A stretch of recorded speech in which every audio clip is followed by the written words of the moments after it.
Assalamualaikum and greetings. I represent my group, which is Group A1, supervised by Puan Maliza Ramli.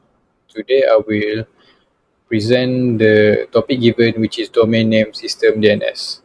Our group members consist of Hui Ken Sian, Siti Nazira binti Muhammad Razwan, Nur Akilah binti Muhammad Lazi, me, myself, Amir Syafiq bin Sulaiman, Hazwani binti Muhammad Hajar, and lastly Muhammad Daniel Ilham bin Syahidi.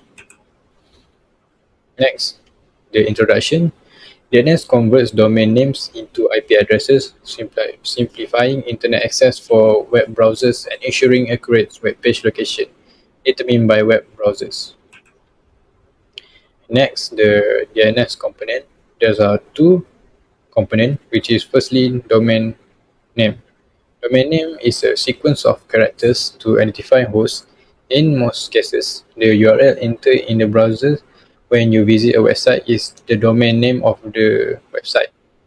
Secondly, the DNS server. It maintains the mapping between domain names and IP addresses and responds to requests from the DNS resolver. Next, I will explain how DNS works. First, a user types example.com into a web browser and the query travels into the internet and is received by a DNS recursive resolver. Next, the resolver then queries a DNS root name server, and then the root server will respond to the resolver with the address of a top level domain, TLD DNS server.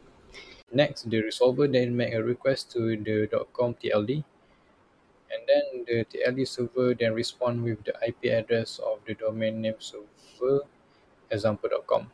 Lastly, the recursive resolver send a query to the domain name server. The IP address for unittype.com is then returned to the resolver from the name server.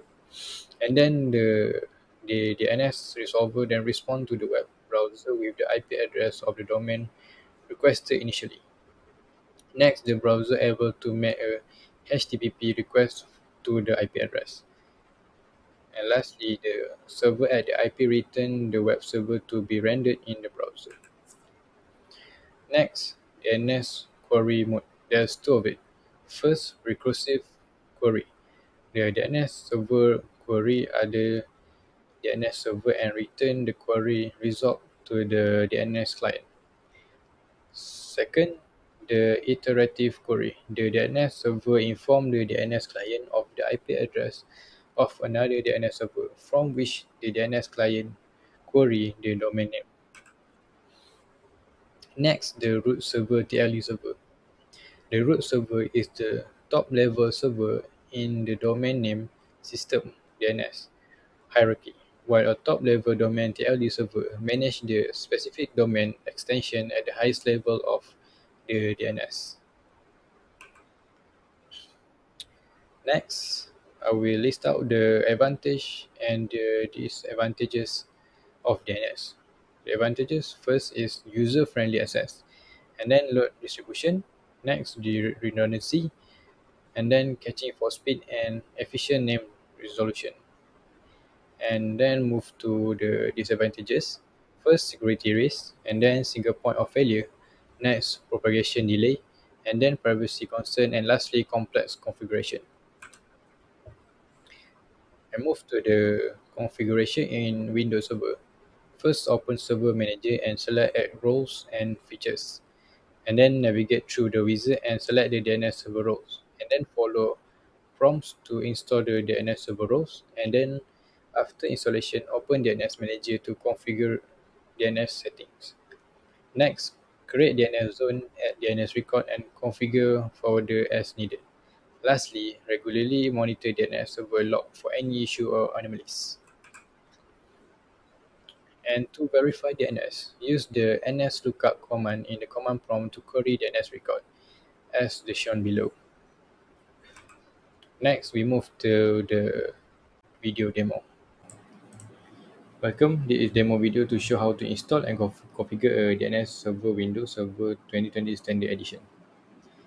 Click on the Add Rules and Features, and then click on the Next button from the menu. Select Rule-Based or Features-Based Installation. Click on the Next button. If you have multiple server in your network, you can see a lot of server in here in the server rules, but as I only have one server, it automatically selected. Click on the next button. Here you have to choose the DNS server rule. Click on the add features button. From here you can add extra features to the DNS server, but by default the DNS server will select all the necessary features. Click on the next button. In this page you can find some information about DNS server. Click on the next button. Here you can check that which tool and features will be installed. Click on the install button to proceed the installation. Then close the add roles and features wizard. Click close. Click on the notification icon. Here you can see it confirm that DNS is installed.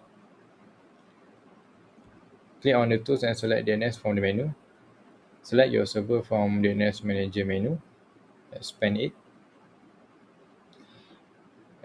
Forward lookup zone. Now let's create a forward lookup zone. Right click on it and select it. Select new zone. Click on the next button. You have three options. Select from the zone type. Primary zone will go with the first option, which primary zone.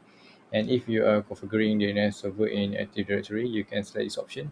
Store the zoom in Active Directory. Click on the next button. And next, from here you can select the zone name and click next. And then create a new file with this file name, united.com.ns. Click next. And then click the do not allow dynamic updates. And then click next. And you have finished the forward lookup zone. And then for the reverse lookup zone, right click, then click the new zone and choose primary zone. And then choose the IPv4 reverse lookup zone. Then enter network ID, which is 1192.168.1. Then choose the current selected option, then choose do not allow. And it's done for reverse lookup zone. And in the forward, we need to create new host for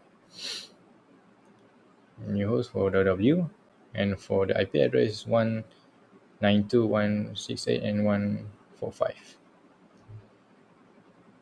Add host. Okay.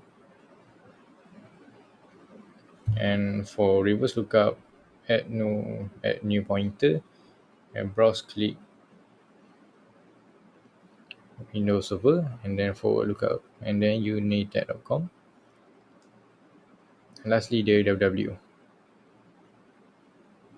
And then to test, we need to prompt ns lookup.